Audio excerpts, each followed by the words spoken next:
बताओ question number 11। Question 11 क्या कह रहे हैं? क्या होता है जब तुम लेड नाइट्रेट को हीट करते हो? तो लेड नाइट्रेट का कोई फॉर्मूला बताओ। PbNO3, ये फॉर्मूला सही है? हाँ, तो लेड नाइट्रेट को जब तुम हीट करते हो तो क्या होता है, क्या क्या होता है बताना जरा। PbO, वेरी गुड, और N2O, NO2 और ऑक्सीजन। तो तीन चीजें बनती है हमारे पास, है ना। PbO क्या होता है? Lead oxide. कैसे कलर का होता है? होता है नहीं होता इसका कलर? कलरलेस, येलो कलर का होता है। येलो कलर की पीपीडी बनती है। NO2 कैसा होता है? ब्राउन कलर की क्या फ्यूम्स निकलती है। और O2 कैसा होता है? कलरलेस होता है। PbNO3 कैसा होता है? व्हाइट कलर्ड या फिर कलरलेस सब्सटेंस है हमारे पास, ठीक है। हाँ, तो उसने क्या बोला है कि क्या होता है जब तुम लेड नाइट्रेट को हीट करते हो? तो आंसर क्या देंगे? जब हम लेड नाइट्रेट को हीट करते हैं तो हमारे पास एक येलो कलर का पीपीडी बनता है जिसका नाम है लेड ऑक्साइड। साथ में ब्राउन कलर की फ्यूम्स बनती है जो कि NO2 गैस होती है, और साथ में हमारे पास ऑक्सीजन गैस बनती है। समझे? ये लिखना था। आगे क्या है? और तुम्हें ध्यान रखना है, रिएक्शन तो लिखनी जरूरी है। बिना रिएक्शन लिखे तुम कुछ नहीं कर सकते हो। लैंग्वेज तो लिखना ही है, साथ में रिएक्शन भी लिखना है। और ये बैलेंस्ड नहीं है इक्वेशन, है ना। बैलेंस कैसे करेंगे? NO3 दो दिख रहे हैं और यहाँ पर भी सिर्फ एक ही N है, तो इसके आगे 2 लगा दूंगी मैं, पता होगा ना। यहाँ पे ऑक्सीजन कितने हो गए? 6, ये 2 और 3 कितने हो गए? 4 5 6 6 7। कुछ गड़बड़ कर दी क्या?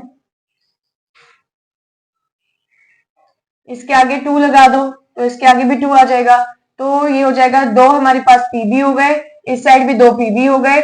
यहाँ पे टोटल 4 नाइट्रोजन है तो इसको हटाना पड़ेगा। यहाँ पे 4 नाइट्रोजन, 4 समझ रहे हो ना नाइट्रोजन कैसे आया? NO3 2 है, उसके आगे भी 2 लगा दिया तो टोटल 4 NO3 हो गए ना।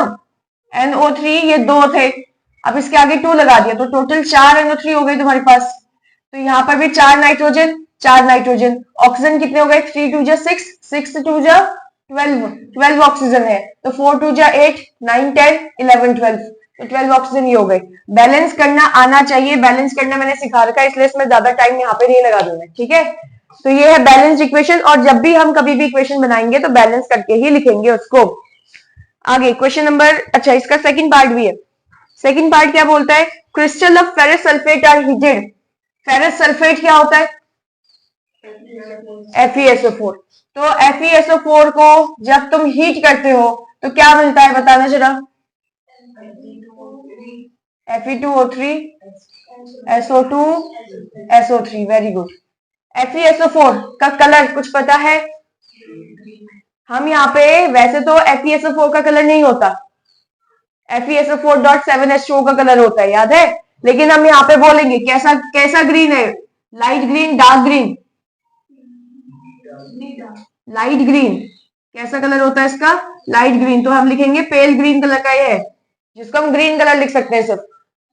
क्योंकि अगर तुमने कॉपर सल्फेट वाली रिएक्शन याद है तो वहां पे कॉपर सल्फेट का कलर कैसा होता है? Dark colour. उसमें जब आयरन की नेल लगा देते हैं तो पूरा सोल्यूशन हमें कलरलेस लगता है, जबकि कलरलेस नहीं है, वो हल्का सा कैसा होता है? ग्रीन, है ना। तो पेल ग्रीन होता है। बट ठीक है, यहाँ पे हम पेल ग्रीन ना भी लिखे, हम ग्रीन लिखते हैं तो भी चल जाएगा, ठीक है। बट याद रखना है थोड़ा सा हल्का ग्रीन होता है। Fe2O3 का कलर आता है, कौन सा कलर? रेडिश ब्राउन, ठीक है। तो इसका कलर कैसा हो गया? Reddish brown. और किसी का कलर आता है यहाँ पे? नहीं। SO2 का कुछ है स्पेशल करेक्टर? इसकी क्या आती है? स्मेल होती है, यानी कि ऑर्डर, इसकी ऑर्डर है यानी कि स्मेल है। कैसी स्मेल आती है? बर्न मैचस्टिक की तरह, यानी कि जैसे माचिस की तिल्ली जलती है उसकी स्मेल आती है, वैसे इसकी आती है। और किसी का कोई कैरेक्टर है? कलरलेस है क्या दोनों गैसेस? समझ में आया? बैलेंस कर लेंगे जब बैलेंस नहीं है। देखो बैलेंस है ही नहीं, यहाँ 2 सल्फर है, यहाँ पे सिर्फ एक ही सल्फर है ना।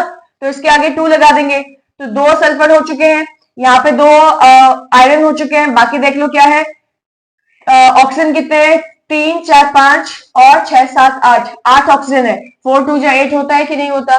ऑक्सीजन बैलेंस, सल्फर बैलेंस और आयरन बैलेंस, ठीक है। बैलेंसिंग तो आती होगी, अब तो आ गई होगी, है ना।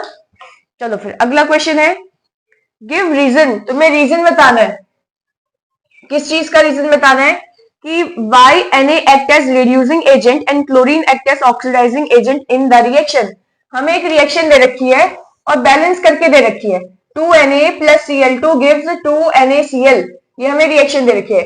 अब इसमें बोलता है कि जो Na है वो तुम्हारा रिड्यूसिंग एजेंट की तरह काम कर रहा है और जो Cl है वो तुम्हारा ऑक्सीडाइजिंग एजेंट की तरह काम कर रहा है। लेकिन रीजन बताओ, रीजन क्यों कर रहा है काम। सबसे पहले क्या क्वेश्चन में ऑक्सीजन है नहीं है, तो हम ये भी नहीं कह सकते किसने गेन किया किसने लॉस किया, है ना। क्या क्वेश्चन में हाइड्रोजन है, तो हम इस बेसिस पे भी आंसर नहीं बता सकते कि किसी ने हाइड्रोजन गेन किया या लॉस किया।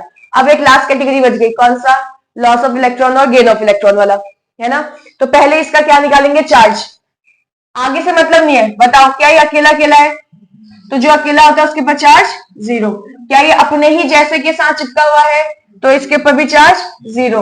अब Na पे चार्ज निकालेंगे, आगे से मतलब नहीं है, कितने सोडियम है, एक, आगे से मतलब नहीं है, ठीक है। X प्लस क्लोरीन कितना है, एक क्लोरीन पे चार्ज -1, ओवरऑल इसके ऊपर चार्ज कितना है, जीरो। तो X की वैल्यू -1 बराबर जीरो, तो X कितना आ रहा है, +1। तो सोडियम पे कितना चार्ज आ रहा है, +1। अब ऐसे ही क्लोरीन पे निकाल लेते हैं चार्ज। सोडियम पे बताओ कितना है, सोडियम पे कितना है, +1। सोडियम पे कितना है, +1 प्लस X बराबर जीरो, तो X की वैल्यू कितना आ जाएगा, -1। अब बस हमें क्या करना है, गेन ऑफ इलेक्ट्रॉन और लॉस ऑफ इलेक्ट्रॉन को देख के बताना।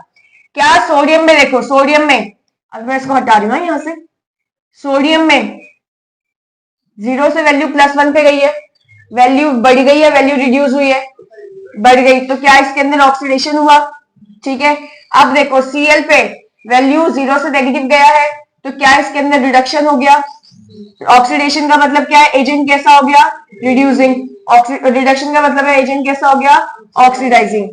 अब क्वेश्चन में क्या बोला है कि जो Na है वो रिड्यूसिंग एजेंट की तरह क्यों काम करता है और जो Cl है वो ऑक्सीडाइजिंग एजेंट की तरह क्यों काम करता है। तो रीजन साफ साफ क्या देंगे, वैसे अगर ये भी नहीं बनाते तो हम सीधे सीधे रीजन देते कि Na रिड्यूसिंग एजेंट की तरह इसलिए काम करता है क्योंकि उसका ऑक्सीडेशन हुआ है, मतलब उसकी बॉडी में लॉस ऑफ इलेक्ट्रॉन हुआ है। ऑक्सीडेशन याद है ना, ऑयल याद है कि नहीं, oxidation is loss of electron, याद है, O for oxidation, I for is, L for loss of electron. देखो ना जीरो से +1 आ रहा है, +1 कैसे आया होगा, जब इसकी बॉडी से इलेक्ट्रॉन निकला होगा तभी तो पॉजिटिव चार्ज बढ़ गया, है ना। तो हम क्या लिखेंगे, सोडियम जो रिड्यूसिंग एजेंट है, उसने बोला है ना कि रिड्यूसिंग एजेंट है, वो तुमसे पूछ रहा है क्यों है। तो अगर तुम ये नहीं भी बनाते तो तुम सीधे सीधे दिमाग लगाते, रिड्यूसिंग एजेंट वो होते हैं जिनकी बॉडी में ऑक्सीडेशन होता है। तो हम लिखेंगे सोडियम का ऑक्सीडेशन हुआ है, ऑक्सीडेशन मतलब उसकी बॉडी से लॉस ऑफ इलेक्ट्रॉन हुआ है, इसीलिए सोडियम को रिड्यूसिंग एजेंट कहते हैं, ठीक है। और एक और चीज, सिर्फ इतना आंसर नहीं लिखेंगे, ये लिखेंगे कि सोडियम का खुद तो रिड्यूसिंग एजेंट क्या होता है, दूसरे के लिए काम करता है ना, तो लिखेंगे कि सोडियम के बॉडी में खुद तो ऑक्सीडेशन हुआ है लेकिन उसने क्लोरीन का रिडक्शन करवाया। कोई और है क्या यहाँ पे, कोई और है ही नहीं। देखो क्लोरीन के ऊपर चार्ज जीरो आ रहा है लेकिन अब कितना आ गया, -1। तो कैसे आया, इसने इसका चार्ज रिड्यूस करवाया, समझे, और इसका रिड्यूस हो रखा है यानी कि इसका रिडक्शन हो रखा है। तो हम ऐसी जगह पे जब ऐसे क्वेश्चन आते हैं तो हमें क्या लिखना होता है कि ये रिड्यूसिंग एजेंट की तरह इसलिए काम कर रहा है क्योंकि इसने क्लोरीन का क्या करवाया है, रिडक्शन। मेन तो यही हुआ, रिड्यूसिंग एजेंट तो दूसरे के लिए काम करते हैं ना, तो आंसर क्या लिखेंगे कि रिड्यूसिंग एजेंट के लिए इसलिए काम कर रहा है क्योंकि क्लोरीन का क्या करवाया है, रिडक्शन। और ये ऑक्सीडाइजिंग एजेंट के लिए इसलिए काम कर रहा है क्योंकि इसने सोडियम का क्या करवाया है, ऑक्सीडेशन। समझ में आया या नहीं आया। अब इसको देख लेंगे कितने नंबर में है, ज्यादा नंबर में होगा थोड़ा सा इलेबोरेट कर लेंगे। जैसे कि बोलेंगे कि रिड्यूसिंग एजेंट वो होते हैं जिनके अंदर ऑक्सीडेशन होता है यानी कि लॉस ऑफ इलेक्ट्रॉन होता है। तो सोडियम ने लॉस ऑफ इलेक्ट्रॉन किया यानी कि खुद का ऑक्सीडेशन करवाया और क्लोरीन का रिडक्शन करवाया, इसलिए इसको रिड्यूसिंग एजेंट कहते हैं। सेम चीज क्लोरीन के लिए भी कि क्लोरीन का क्या, क्लोरीन को हम ऑक्सीडाइजिंग एजेंट कह रहे हैं क्योंकि ऑक्सीडाइजिंग एजेंट उसको कहते हैं जिसके अंदर रिडक्शन होता है, रिडक्शन मतलब कि गेन ऑफ इलेक्ट्रॉन होता है। तो क्लोरीन ने अपना तो ऑक्सीडेशन करवाया, सॉरी अपना तो रिडक्शन करवाया, लेकिन जो दूसरा है सोडियम उसका ऑक्सीडेशन करवाया। समझ में आ रहा है, नहीं भी आ रहा है तो छोटा छोटा लास्ट वाला जो भी मैंने तुमको बीच में एक पॉइंट बताया था, क्या कि इसको रिड्यूसिंग एजेंट इसलिए कह रहे हैं क्योंकि इसने क्लोरीन का रिडक्शन करवाया, उसे ऑक्सीडाइजिंग एजेंट इसलिए कह रहे हैं क्योंकि उसने सोडियम का क्या करवाया, ऑक्सीडेशन करवाया। समझ रहे हो, क्योंकि क्लोरीन के ऊपर चार्ज जीरो था, जीरो से कहां गया -1, किसकी वजह से? सोडियम की वजह से तो गया, और तो कोई है ही नहीं रिएक्शन में। वैसे ही सोडियम पे चार्ज जीरो, क्या आ रहा है? प्लस का 1, किसकी वजह से आया? क्लोरीन की वजह से आया, क्योंकि और तो कोई है ही नहीं क्वेश्चन में। नेक्स्ट क्वेश्चन क्या है?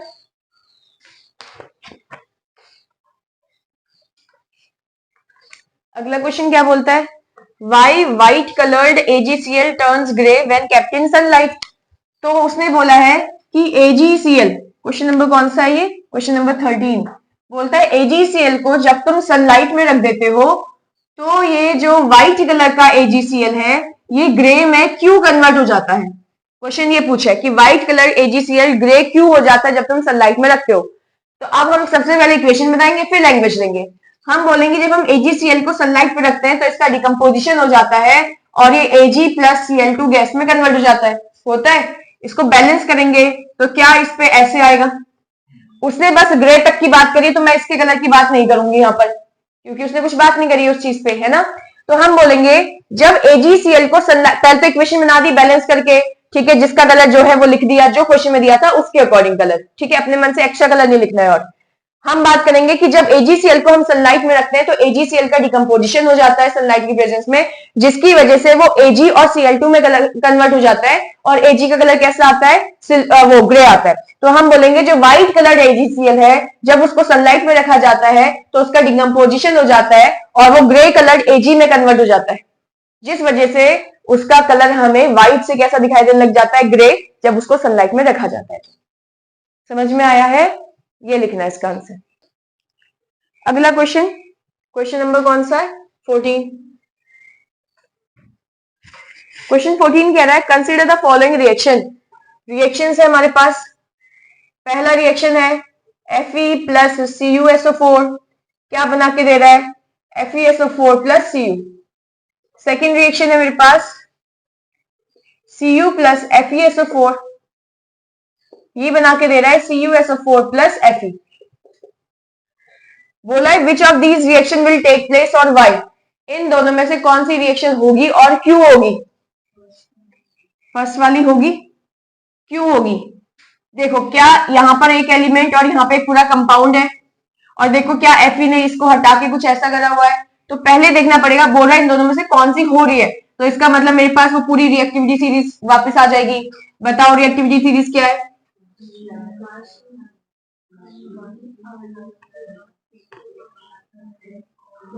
रुक जाओ भाई, मैं भी तो लिखो साथ साथ। आलू जरा फीके पकाता है, कौन है जी आगे आओ। अब देखो Fe ढूंढ दो पहले, कहा है Fe? ये रहा। Cu कहा है? ये रहा। तो क्या Fe Cu को हटा सकता है CuSO4 में से? हटा सकता है, तो हाँ भैया ये वाली रिएक्शन होगी। अब क्या Cu Fe को हटा सकता है? Cu Fe को हटा सकता है? नहीं, तो रिएक्शन नहीं होगी। तो क्वेश्चन में बोला था इन दोनों में से कौन सी रिएक्शन होगी? ऊपर वाली। अब रीजन पूछा है क्यों होगी, तो हम क्या बोलेंगे? वेरी गुड, क्या बोलेंगे? Fe is more reactive than Cu, तो वो Fe जो है वो डिस्प्लेस कर देगा Cu को उसके कॉपर सल्फेट उसके कंपाउंड से। सिर्फ इतना लिखेंगे कि Fe जो है वो ज्यादा रिएक्टिव है एज कंपेयर टू Cu, तो Fe जो है Cu को उसके कंपाउंड से डिस्प्लेस कर देगा, क्योंकि हो तो डिस्प्लेसमेंट रिएक्शन रही है ना।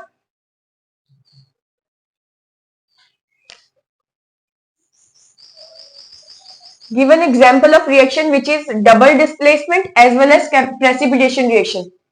एक एग्जाम्पल बताना है जो डबल डिस्प्लेसमेंट भी है और प्रेसिपिटेशन भी है। क्या हमने कोई ऐसी एक्टिविटी पढ़ी है जो प्रेसिपिटेशन भी हो और डबल डिस्प्लेसमेंट भी हो?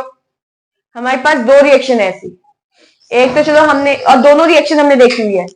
एक रिएक्शन जो मैंने तुमको करवाई है, बताओ क्या लिखवा रखा है? BaCl2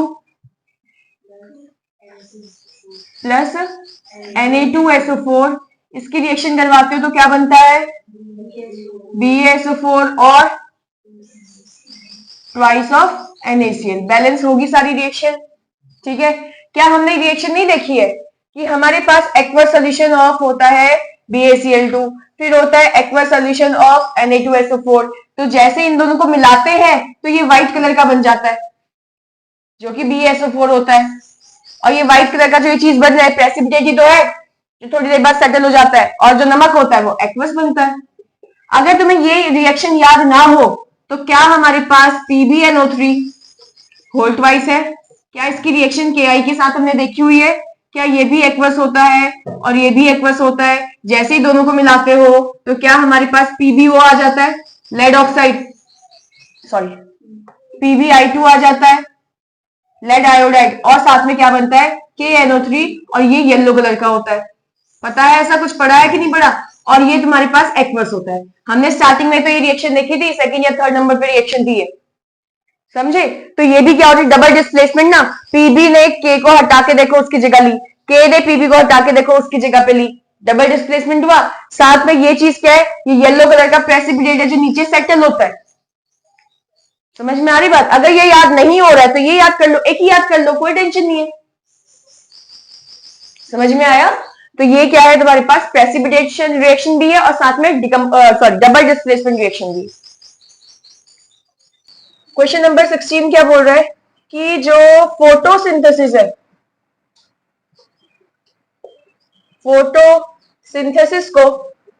फोटोसिंथेसिस को हम क्या कह रहे हैं, एंडोथर्मिक रिएक्शन। हमने ऐसा पढ़ा है क्या? हमने पढ़ा ही वाली चीज या नहीं पढ़ी अभी तक?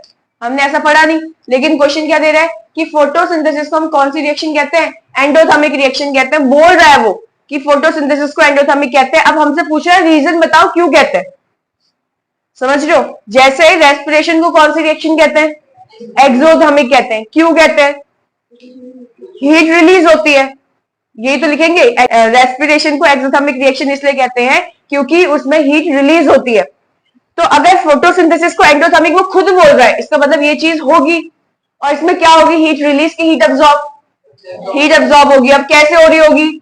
क्या तुम्हें पता नहीं है कि प्लांट्स कार्बन डाइऑक्साइड लेते हैं खाना बनाने के लिए, ठीक है, वाटर लेते हैं खाना बनाने के लिए, और इससे जब खाना बन रहा है, खाना क्या होता है, C6H12O6, एक्स्ट्रा चीजें भी निकल रही होंगी, छोड़ो जो भी है, बट ये कार्बन डाइऑक्साइड और वाटर क्लोरोफिल के प्रेजेंस में होता ही नहीं होता ये चीज, कि क्लोरोफिल चाहिए होगा तभी ये खाना बन पाएगा, अदरवाइज नहीं बन पाएगा। और साथ में एक और चीज चाहिए इंपॉर्टेंट, क्या चाहिए, सनलाइट। तो सनलाइट देखो यहां लिख रहे हो ना तुम, जैसे ही सनलाइट इसके ऊपर पड़ रही है, सनलाइट ही अब्सॉर्ब कर रहा है कि निकाल रहा है, अब्सॉर्ब कर रहा है। और जब इसने सनलाइट अब्सॉर्ब करी तभी तो जाके खाना बना रहा है वो, इसका मतलब हीट अब्सॉर्ब कर रहा है ना। सनलाइट क्या है, लाइट क्या है, it is a form of energy. Energy कहो, हीट बोलो, सब एक ही तो बात है, सब एक दूसरे के फॉर्म ही तो है। समझ रहे हो? तो यहां पर मुझे क्या पता चला, फोटोसिंथेसिस एंडोथर्मिक रिएक्शन इसलिए है, उसने पहले से स्टेटमेंट दिया हुआ है, इसका मतलब ये हमसे पूछ नहीं रहा है सही है कि गलत है, हमसे पूछा रीजन बताओ। तो हमें एक और कंसेप्ट समझ में आया कि फोटोसिंथेसिस कैसी रिएक्शन होती है, एंडोथर्मिक होती है, और रेस्पिरेशन कैसी रिएक्शन होती है, एक्सोथर्मिक होती है, जो हमने पहले पढ़ा था। लेकिन फोटोसिंथेसिस एंडोथर्मिक क्यों होती है ये पूछ रहा है, क्योंकि यहाँ पे सनलाइट को अब्सॉर्ब किया जाता है, सिंपल सा है। क्यों किया जा रहा है अब्सॉर्ब, खाना बनाने के लिए। क्वेश्चन नंबर 17 बोलता है, how will you test for the gas, how will you test for the gas which is liberated when hydrochloric acid react with an active metal। Question 17 में क्या बोल रहा है कि कोई गैस निकल रही है, यहाँ पर कोई गैस है, उसके लिए तुम्हें क्या करना है, टेस्ट करना है, टेस्ट, ठीक है। और कब करना है टेस्ट, इसने बोला कोई एक्टिव मेटल है, मेटल कोई सा भी मेटल ले लो, कौन सा मेटल, जिंक, चलो ठीक है, कोई सा भी मेटल ले लो यार। उस मेटल की रिएक्शन किसके साथ करवा रहे हो तुम, HCl के साथ करवा रहे हो, लिखा है ना हाइड्रोक्लोरिक एसिड। क्या तुमने पढ़ा नहीं है क्या, मेटल की रिएक्शन HCl के साथ करवाते हो तो एक गैस निकलती है, पढ़ा है या नहीं पढ़ा? हमने तो यही वाली रिएक्शन पढ़ी है, HCl के साथ जिंक की, सॉरी HCl और जिंक की रिएक्शन करवाते तो एक गैस निकलती है, पढ़ा है हमने ऐसे या नहीं पढ़ा हुआ है? बताना तो जरा कौन सी गैस निकलती है, H2 गैस निकलती है, पता है ना। बाकी बनता क्या है, ZnCl2, बैलेंस करने के लिए इसको बैलेंस कर लेंगे। समझ में? अब तुम कहोगे हमने जिंक क्यों लिया, वो तो हमने पढ़ा हुआ था इसलिए ले लिया। क्या, अरे कोई सा भी मेटल ले लो यार, Na+HCl ले लिया, ये भी मेटल नहीं होता क्या, होता है ना। इसकी रिएक्शन करवाओ तो ये Na इस Cl के साथ बॉन्ड बनाएगा ना। अरे कैसे बना रहा है, क्या तुम्हें ये नहीं पता, काशीनाथ का माली, काशीनाथ का माली आलू जरा फीके पकाता है, कौन है जी, आगे आओ। तो अब मुझे बताओ, क्या Na ये रहा, इस HCl में से ये नेगेटिव वाला है प्लस वाला, ये तो प्लस वाला होता है, तो प्लस और प्लस को देखना है मुझे।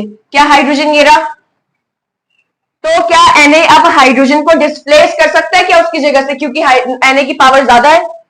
क्या वैसे यहां पे नहीं हुआ था, जिंक ऊपर देखो, ये रहा जिंक और H नीचे रहा, तो जिंक ने H को डिस्प्लेस नहीं कर दिया था क्या?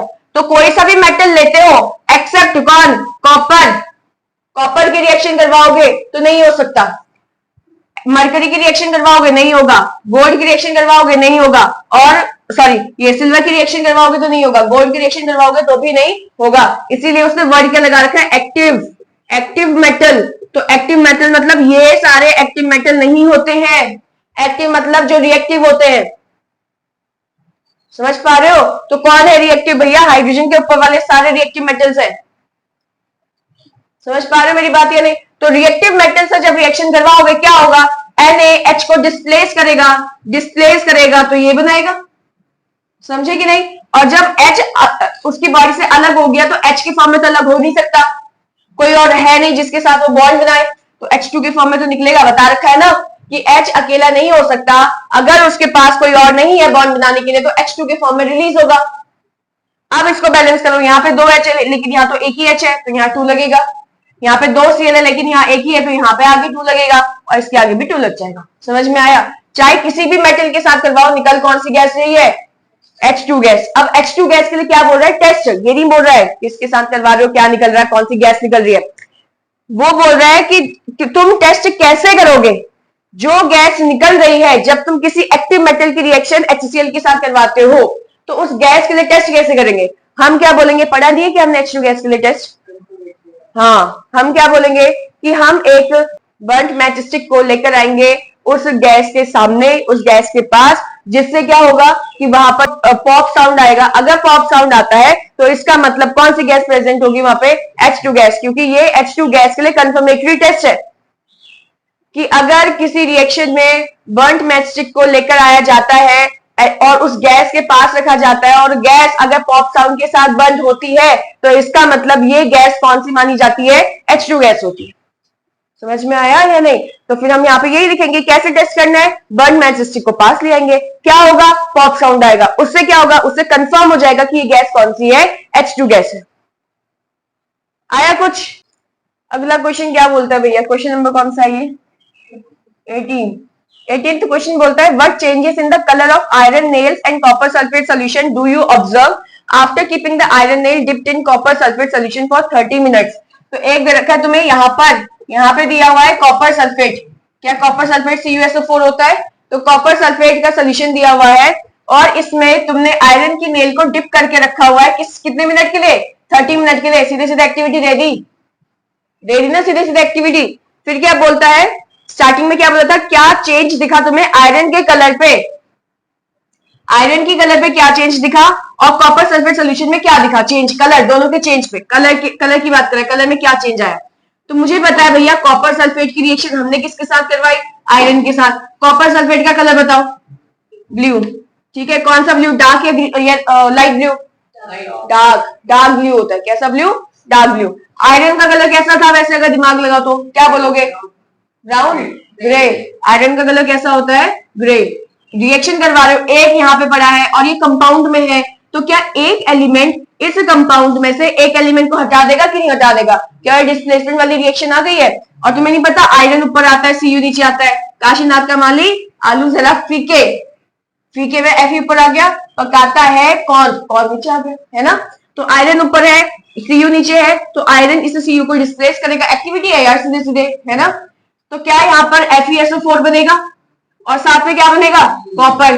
FeSO4 का कलर कौन सा है, ग्रीन, लाइट ग्रीन के डार्क ग्रीन, लाइट ग्रीन। और कॉपर का कलर कैसा होता है, कॉपर की तार कौन सी कलर की तार होती है, ब्राउन, वैसे रेडिश ब्राउन, बट हम वैसे क्या लिखेंगे, ब्राउन, है ना, ब्राउन होता है वैसे, ठीक है। तो अब हम क्या करेंगे भैया, उसने क्या बोला, क्वेश्चन बोला है what changes in the colour of iron nails, iron की नेल पर कौन सा चेंज तुमने देखा। हमने ये ऑब्जर्वेशन में नहीं करा था कि आयरन की नेल के ऊपर एक ब्लैक कलर का था, बट मैंने क्या कहा था, ब्राउन कलर की लेयर है। जब हमने एक्टिविटी पढ़ी थी, मैं एक्टिविटी की बात कर रही हूँ, क्या ये जो कॉपर है वो कहाँ जाएगा भाई, अरे आयरन पूरा गायब थोड़ी हो जाएगा यहाँ से, ये तुमने जो आयरन की नेल डाली हुई है इसके अंदर गायब थोड़ी हो जाएगा। क्या इस एक्टिविटी में याद है, हमने 3 आयरन के नेल्स लिए थे एक्टिविटी में, अभी हम मान लेते हैं हमने दो लिए हुए हैं, एक को डिप कर दिया, एक को एज इट इज रखा।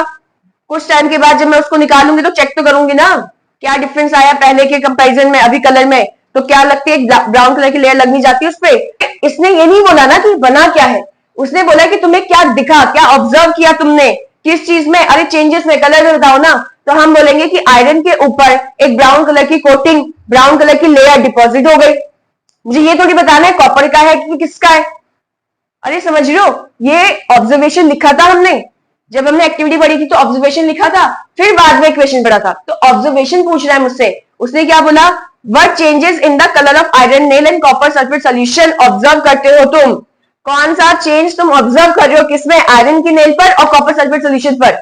समझ रहे हो कि नहीं समझे। तो हम इसमें क्या लिखेंगे कि हम ये देखेंगे कि आयरन की नेल के ऊपर एक ब्राउन कलर की कोटिंग डिपॉजिट हो गई, ये तो लिखेंगे, समझे। और जो कॉपर सल्फेट का कलर है, यानी कि blue colour copper sulphate changes into green colour. बस ये नहीं कि ग्रीन कलर कॉपर सल्फेट, अरे कॉपर सल्फेट ग्रीन कलर का थोड़ी होता है, वो तो FeSO4 है ग्रीन कलर का। उसने तो हमसे बोला तुमने ऑब्जर्व क्या किया, उसे ये नहीं बोला कि क्या रिएक्शन होती है, उसने बोला तुमने क्या ऑब्जर्व किया जब तुमने रिएक्शन करवाई। ऑब्जर्वेशन में क्या होगा, इक्वेशन कैसे बता दोगे। ऑब्जर्वेशन में तो तुमने क्या देखा ये लिखोगे ना, है कि नहीं। तुम्हें कॉपी में ऑब्जर्वेशन भी लिखवाई है, इक्वेशंस भी लिखवाई है ना साथ साथ हर एक्टिविटी के बाद। वो मुझसे ये नहीं बोल रहा है कि इन दोनों की रिएक्शन करवा रही हो तो क्या चेंज देखने को मिला। अगर बोलता इस इन दो की रिएक्शन करवाने पे क्या चेंज मिलता तो हम बोलते भैया ब्लू कलर का ये ग्रीन में कन्वर्ट हो गया, वो भी ग्रीन कलर FeSO4 में, और आयरन जो ग्रे कलर का था।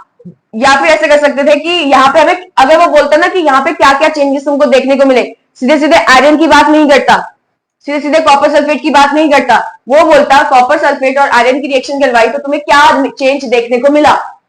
तब हम लिखते हैं कि हमारे पास एक ब्राउन कलर की चीज बनती है जो कि कॉपर है, और जो सोल्यूशन है वो ग्रीन कलर का हो जाता है जो कि हम बोलते हैं FeSO4 है ना। अब वो बोल रहा है आयरन के ऊपर और कॉपर सल्फेट के ऊपर क्या चेंज तुमको देखने को मिला 30 मिनट के बाद। उसने ये बोला है कि इनमें क्या ऑब्जर्वेशन हुआ, इनमें क्या चेंज दिखा तुम्हें। तो हम कहेंगे कि आयरन के ऊपर एक ब्राउन कलर की कोटिंग हमको डिपॉजिट होते हुए दिखाई दी, समझे। और दूसरा क्या लिखेंगे कि जो सोल्यूशन है, जो डार्क ब्लू सोल्यूशन था कॉपर सल्फेट का, वो धीरे धीरे किस में कन्वर्ट हो गया, ग्रीन कलर के सोल्यूशन में कन्वर्ट हो गया। हमें आंसर बस ये लिखना है कि हमने ये ऑब्जर्व किया कि 30 मिनट के बाद हमारी जो आयरन नेल है उसके ऊपर एक ब्राउन कलर की कोटिंग डिपॉजिट हो गई, है ना। और जो कॉपर सल्फेट हमने सोल्यूशन लिया था जो कि डार्क ब्लू कलर का था, उसका कलर चेंज हो गया और ग्रीन कलर में वो कन्वर्ट हो गया, ये बोलेंगे। ग्रीन कलर कॉपर सल्फेट में कन्वर्ट हुआ है, ये गलत हो जाएगा लैंग्वेज, समझ पा रहे हो, क्योंकि कॉपर सल्फेट नहीं है ग्रीन कलर का, कौन है वो, FeSO4 है। सीधे सीधे देखो, नेम वन सिंथेटिक एंटीऑक्सीडेंट बोला हुआ है अगले क्वेश्चन में, तो तुमको पता ही है ना एंटीऑक्सीडेंट का तो हमने एक ही चार्ट पढ़ा है, एक ही चीज पढ़ा हुआ है, या तो BHA पढ़ा हुआ है या BST पढ़ा है, और दोनों ही हम क्या करते हैं एंटीऑक्सीडेंट के अंदर लिखते हैं, तो चाहे वो सिंथेटिक बोले आंसर इसी को लिखते हैं। समझ में आया। Last question, how do we come to know that a chemical reaction has taken place. हमें कैसे पता चलेगा केमिकल रिएक्शन हो चुकी है। क्या हमने पढ़ा है कि स्टेट चेंज हो जाता है, 5 पॉइंट्स लिखे थे कि स्टेट चेंज हो जाता है, प्रेसिपिटेशन फॉर्म हो सकता है, टेम्परेचर चेंज हो गया, इंक्रीज नहीं लिखेंगे, टेम्परेचर क्या हो गया, चेंज हो गया, और क्या है, कलर चेंज हो गया, और क्या है, इवोल्यूशन ऑफ गैस। तो ये 5 कंडीशन है जो हमें बताती है कि केमिकल रिएक्शन हो रही है। समझ में आया, हो गया।